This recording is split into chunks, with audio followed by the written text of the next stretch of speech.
Di belahan dunia lain, di mana Muslim adalah minoritas dan prasangka buruk terhadap Islam sangat luas, kisah mereka ini menjadi sangat menggemparkan, bahkan seringkali mendapat hujatan dan cacian.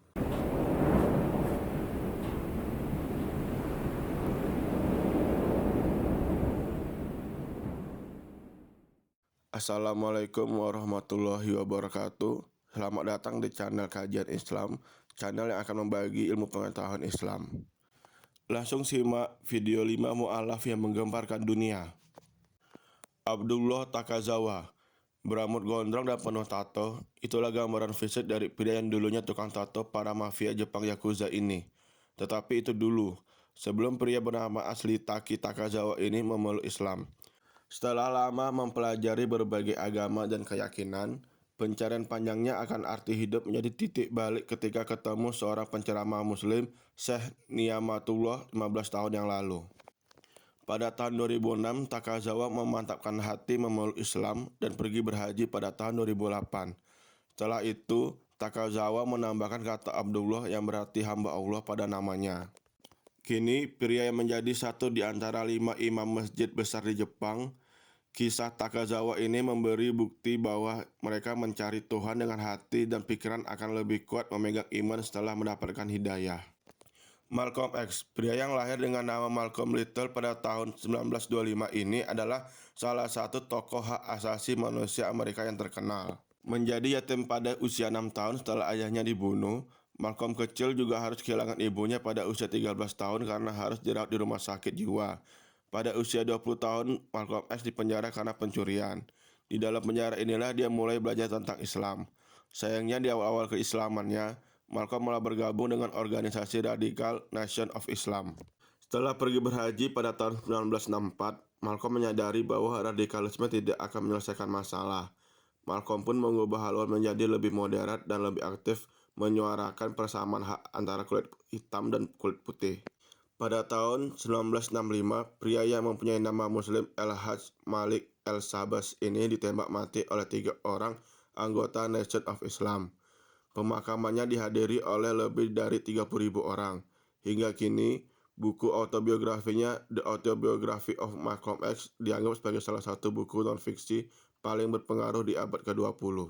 Arnold Van Doorn, sebagai salah satu politisi berhaluan kanan, pria ini awalnya sangat membenci Islam hingga membuat film yang berisi hinaan kepada Nabi Muhammad berjudul Fitnah.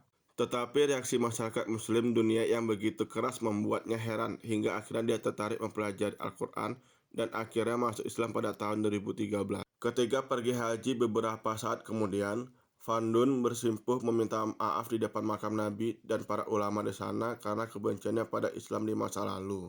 Sekarang Van Doorn adalah Ketua Europe Dakwah Foundation dan Duta bagi Kanada Dakwah Association. Pada tahun 2014, anaknya yang bernama Iskandar Amin the Free menyusulnya menjadi mu'alaf setelah melihat perubahan signifikan pada pribadi ayahnya setelah masuk Islam. Iskandar melihat ayahnya kini menjadi lebih tenang, damai, dan lebih bahagia. Alma dan Lila, pada tahun 2003, masyarakat Prancis dihebohkan dengan kontroversi larangan pemakaian jilbab di sekolah. Pemicu dari kontroversi ini adalah 2 orang remaja yang bernama Alma dan Lila yang merupakan mu'alaf dari kalangan keluarga Yahudi. Ayah kedua gadis ini yang non-muslim mendukung kedua anaknya dan beranggapan bahwa setiap warga negara bebas untuk berpakaian sesuai keyakinannya.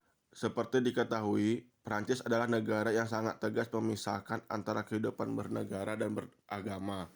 Larangan memakai simbol keagamaan tidak hanya berlaku pada kaum muslimin saja, tetapi pada semua termasuk Sikh dilarang memakai turban, demikian juga dengan penganut Yahudi, Kristen, dan agama lainnya. Murat Wilfried Hoffmann, pria ini adalah seorang duta besar dari Jerman dan seorang penulis. Terlahir pada keluarga Katolik, pria ini memilih menjadi mu'alaf setelah melihat banyak kontradiksi dalam ajaran agamanya. Faktor lain yang menyebabkan mantap memilih Islam adalah ketakjuban atas kekuatan hati para Muslim Algeria dan Maroko selama menjadi duta besar di sana. Hoffmann menyaksikan sendiri meskipun didera cobaan hidup yang sangat keras, tetapi kaum Muslim penduduk kedua negara tersebut tetap teguh memegang keyakinannya. Karena itulah dia kemudian memulai mempelajari Islam dan akhirnya menjadi mu'alaf. Setelah mengarang banyak buku tentang Islam, kini Hoffmann diangkat menjadi anggota kehormatan sekaligus penasihat pada Central Council of Muslim di Jerman.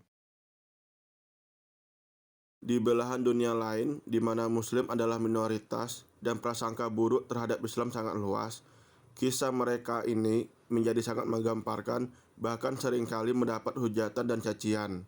Tetapi para muhalaf tersebut menghadapi dengan tegar. Mereka beranggapan keyakinan adalah masalah hati. Ketika hati sudah mendapat hidayah, maka tak ada seorang pun yang mampu menahan mereka. Lingkungan di sekitar mereka yang mayoritas anti-Islam pun harus gigit jari ketika mereka teguh memegang keyakinan baru mereka.